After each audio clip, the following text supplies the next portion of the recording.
This is Positively Farming Media. Over the next few weeks, we're going to be talking about all the different components of starting seeds indoors. Now is the time for many of us to be getting started on that task for this year.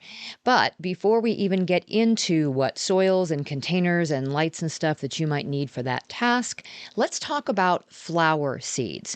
If you're planning to grow flowers alongside your vegetables this year, there may be some additional steps that you'll need to take when getting those started. Most annual flowers are started in ways that are very similar to our annual vegetable plants.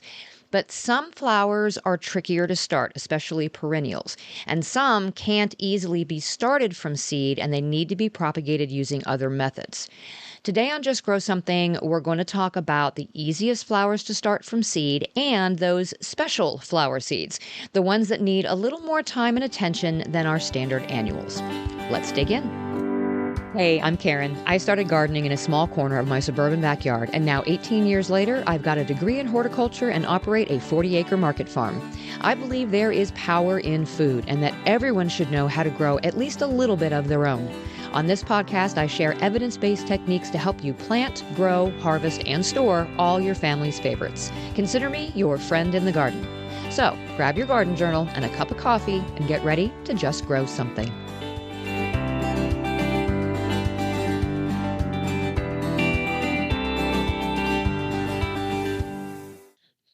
It is time, my gardening friends, for your answers to January's question of the month. I am very excited to share these with you because you use some planning tools that I hadn't heard of, and some of you really do absolutely no planning at all, which I love for you, but that would cause me to lose my mind. I will leave links to all of the things that you guys have talked about in the show notes so everybody can find what everybody else is using. So without further ado, Laura Millett at the Girly Homesteader said, "Hi, Karen. I use a combo of two things. For mapping out the garden, I use the Planter app, which also had great info about when to plant. And to get more detailed, I use the garden planner that I designed." Laura is from the Girly Homesteader podcast, and she did design a perfectly girly and beautiful homesteading planner. I will leave a link to that in the show notes if you want to go check it out. It is for homesteading, so it includes additional information in there, but there is a very good section just specifically for garden planning too. Marina Schmidt said, "I use an app called Planter. It's been a gardening lifesaver. I'm staring at my garden beds already, itching to plant something. Just have to wait 5 months till it's warm enough." Yes, Marina is one of my Canadian gardening friends, and that is the exact reason why I refuse to live anywhere further north than where I do. I really don't want to shorten my growing season by that much. Thank you very much. Brittany Marie said, "I have been using the Farmer's Almanac garden planner, but I also enjoy the good old pencil to paper method." That is my favorite method, Brittany, pencil to paper. Meg at our Wisco Homestead said, "Pen and paper, staples first, then flowers and herbs, and if there's space left, wish list items. I always add one new thing I want to try. If it fails, oh well. If it's a win, try again next year." And I am a big proponent of trying something new. As a matter of fact, I have to limit myself because it's very easy to look in those seed catalogs or find some really cool new variety at the garden center and just want to try them all. So, yeah, I'm with you, Meg. At least try one thing. I limit myself to 3. Otherwise, I'll get carried away. Cody Ruth, my gardening homie, she said, "My method is to have a vague idea of what I want to plant, start way too many seeds, and give away what I actually can't fit in my garden. I like to call it my hippie method. I plant what survives my seed starting trials." Yeah, Cody sounds like a little bit of a chaos gardener, but I tell you, I have seen pictures of her beautiful gardens, and she packs a whole lot in there. She's been doing fantastic. So Cody's hippie method seems to be working for her.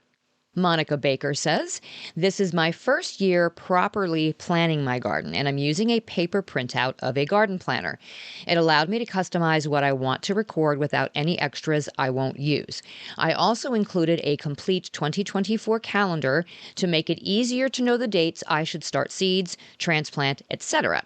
And she left a link to what it is that she uses. So she is using the free garden journal page printables from greeninreallife.com. That'll link link will be in the show notes. And I absolutely agree with using a calendar to plan out all of your dates. It really is a very effective way to know not only when you're supposed to start seeds and when you might need to transplant, but also what feeding schedule your plants might need to be on and when you can anticipate your first harvest. I am all about the calendar.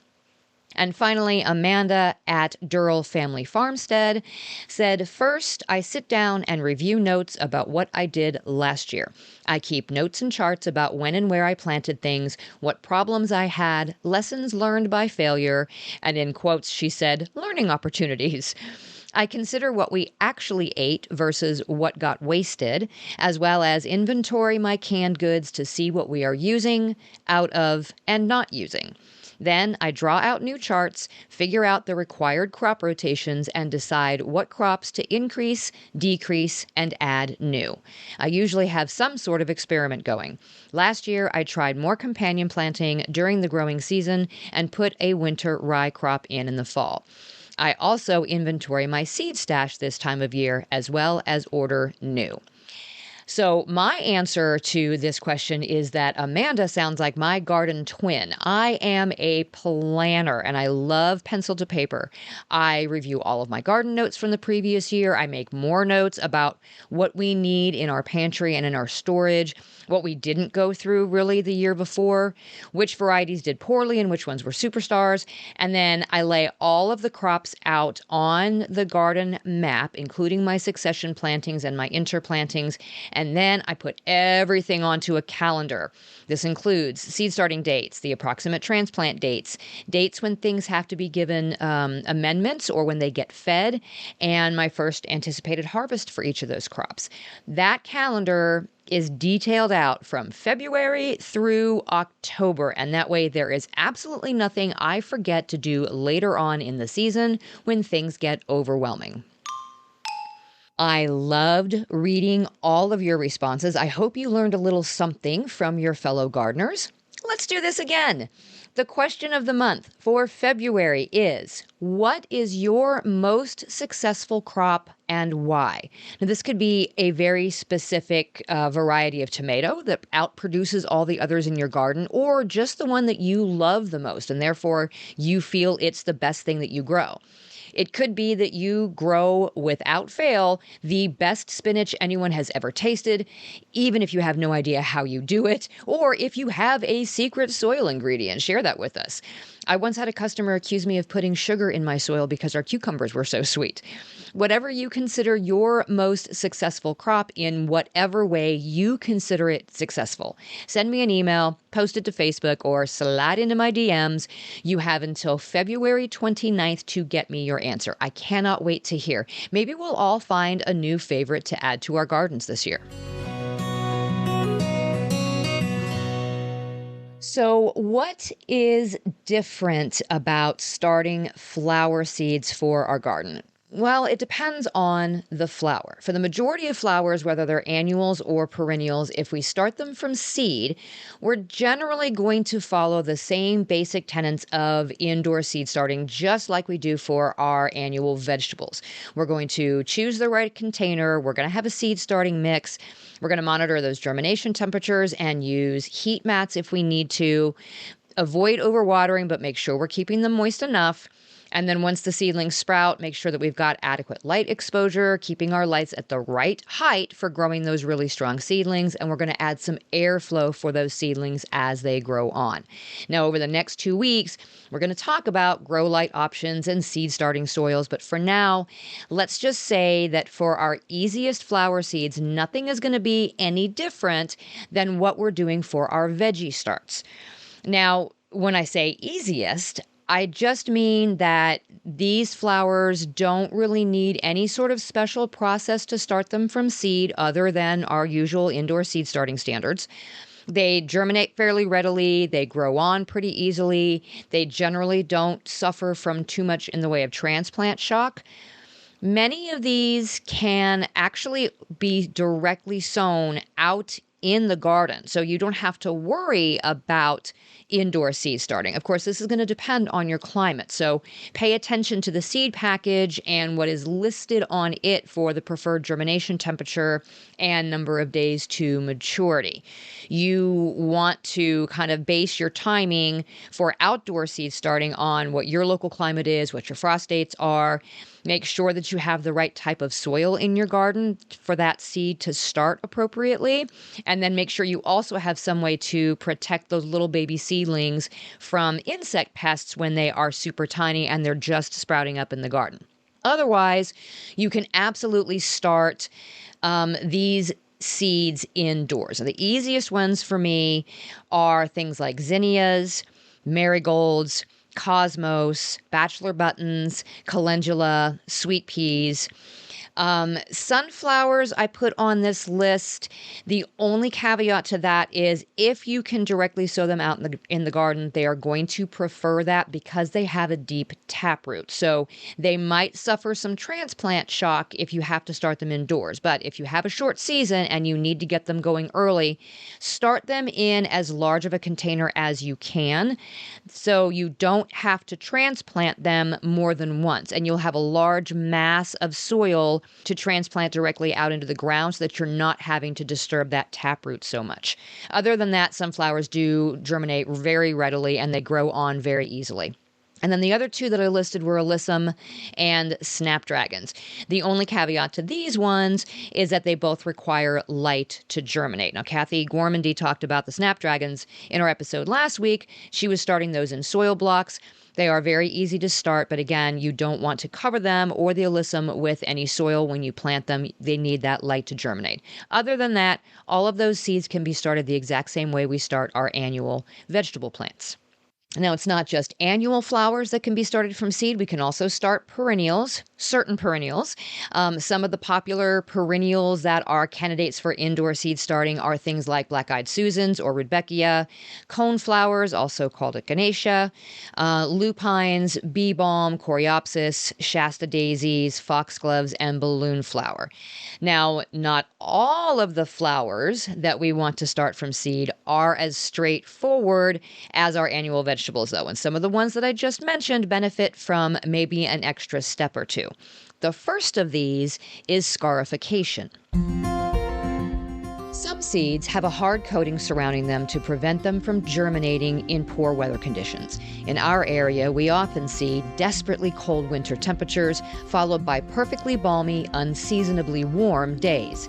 If the seeds of these plants were to sprout at the time when the daytime temperatures are above 60 Fahrenheit, and then we had another 10 days where we dropped below zero, that early sprouting would spell disaster for those tiny flower seedlings.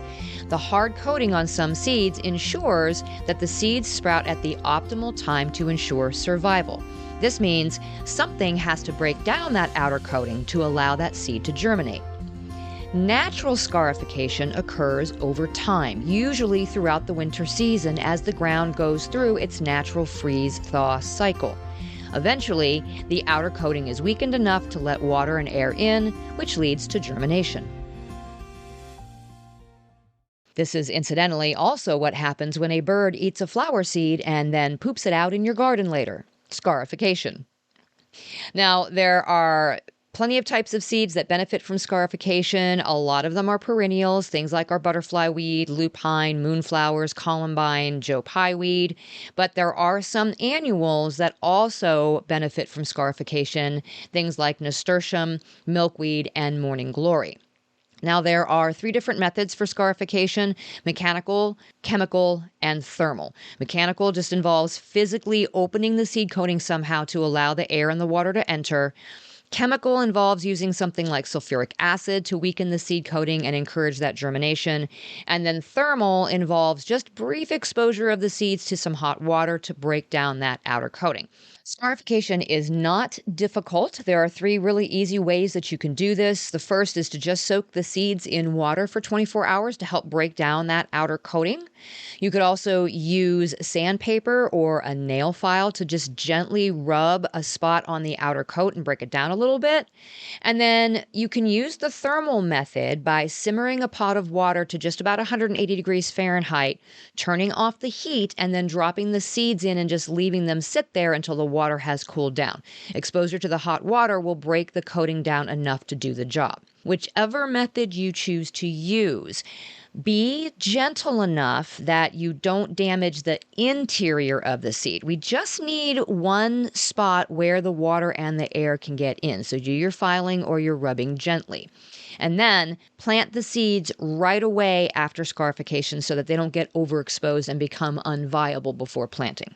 Of course, there is one final easy option, and that is to plant the seeds in the garden in the late fall or the early winter before you want them to sprout, and just allow Mother Nature to scarify them instead. Oftentimes, the seeds will sprout right at the time you'd be starting them indoors anyway. So if you have some cold weather during your winter times, go ahead and just try planting the seeds in the garden. It's kind of how nature intended it anyway. You've heard me talk all about my favorite garden planter boxes from Planter Box Direct. I have 19 of these planters, including 4 that were just delivered that are waiting to be put together, which is super easy. It's just frigid outside. I've tested out other prefab planters, and these are the best value for the money I've come across, which is why I have continued to order from them every single year. They're made in the USA by a small US company using 100% USA-made steel. And they come in 21 different colors, so they match any aesthetic. As a listener of Just Grow Something, you can now, finally, save on these planters while supporting this podcast. I've been working on this for like 3 years. Go to planterboxdirect.com and use code JustGrow10 at checkout, and you'll save 10% off your order, plus get free shipping, which is kind of a big deal when you're shipping, steel. Get my favorite planter boxes for your own garden this year using code JustGrow10 at planterboxdirect.com. The link is in the show notes. For over 3 years, we have seen pandemic-driven cost increases from seed suppliers due to seed shortages, crazy freight costs, and high inflation. But finally, things are normalizing, and True Leaf Market has just been able to lower their prices across the board. Hundreds of varieties are now priced 10 to 15% lower than they were last year, while other varieties are 30 to 50% lower. I just got my most recent order of Champion radishes, Danvers carrots, and Georgia Southern collards. You can get your own lower-priced seeds and get free shipping on orders over $75 while supporting this podcast by going to justgrowsomethingpodcast.com/seeds to place your order from True Leaf Market. One other way that some seeds protect themselves from sprouting too early is by staying dormant until a specific temperature is reached for a specific duration. This is called cold stratification, and it protects the seedlings from early germination in much the same way that a hard seed coat does. In fact, it usually works in tandem with a hard seed coat. The seed naturally needs to be exposed to cold temperatures and certain levels of moisture in order to encourage germination. Again, nature is kind of going to take care of this naturally over the winter. The seed drops in the late fall, it stays buried in the cold ground, and then once the ground thaws, starts to warm up, more moisture is available, it tells the seed it's time to sprout. If it hasn't been cold enough for long enough, that's nature's way of saying, hey, this might be a false spring, don't sprout yet. So how do we artificially cold stratify the seeds that need it in order to sprout them ourselves indoors?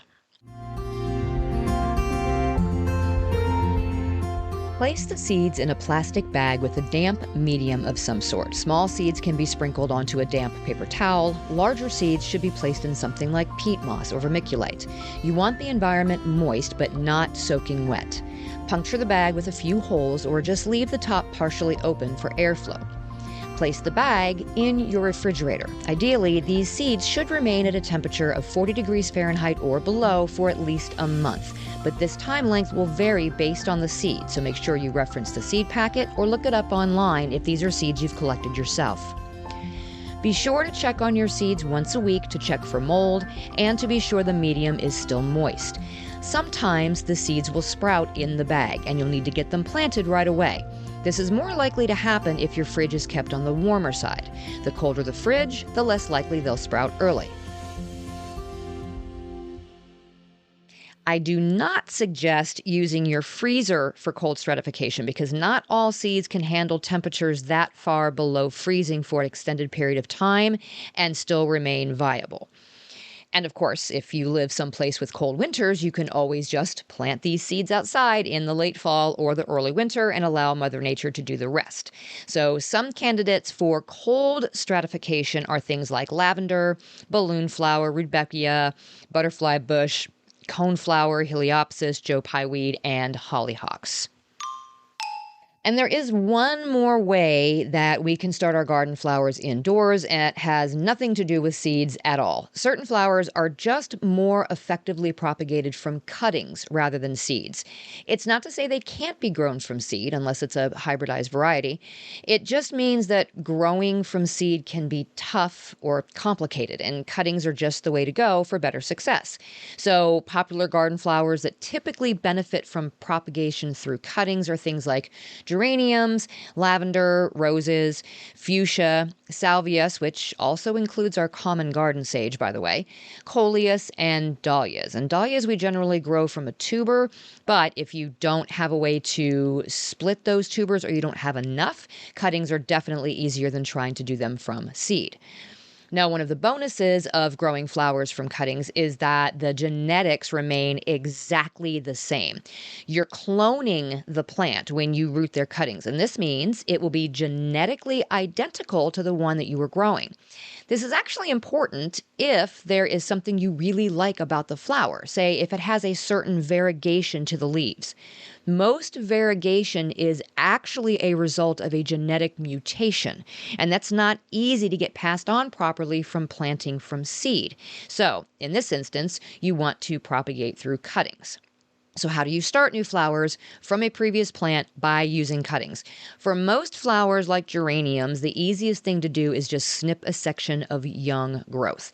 If it's a woodier plant, like a butterfly bush, it's generally better to take cuttings from new spring growth rather than the older parts of the plant. They just tend to root better and more readily.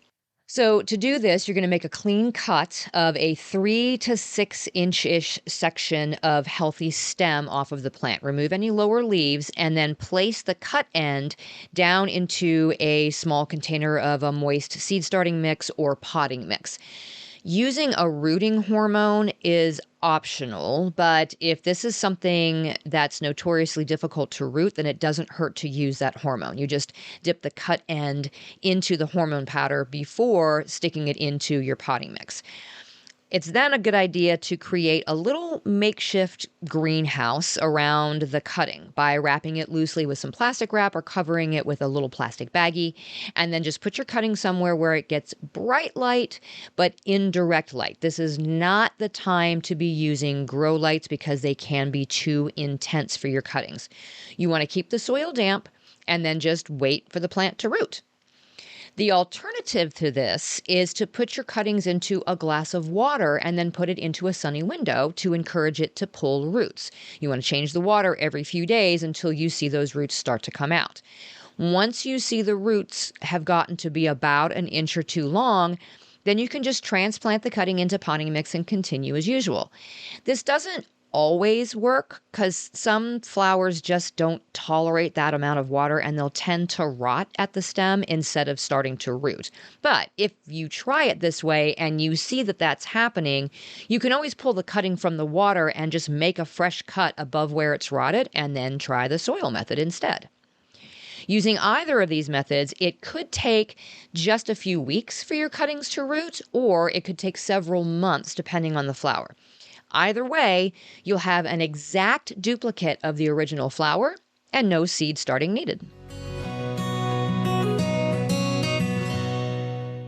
There are a ton of flowers out there that we can put into our home garden. Some of them are just a little bit easier to start than others. To help out just a little bit, I put together a chart of about 25 or so different flowers that we commonly see in our gardens Whether they're more easily started from seed or cutting or both, the days to germination, if it started from seed, and its average days to maturity. So these are going to vary a little bit based on your unique situation, but at least it will give you an idea of how best to get these flowers started and when to get them started so they're ready to transplant. So to get that little guide, go to justgrowsomethingpodcast.com/flowers. It will also give you an idea of whether you can just skip the indoor seed starting and just plant those babies straight into the ground. The link to the chart and all the garden planning options from your fellow gardeners will be in the show notes. Until next time, my flower gardening friends, keep on cultivating that dream garden, and we'll talk again soon.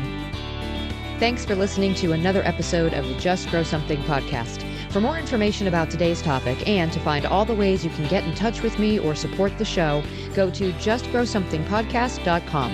Until next time, my gardening friends, keep learning and keep growing.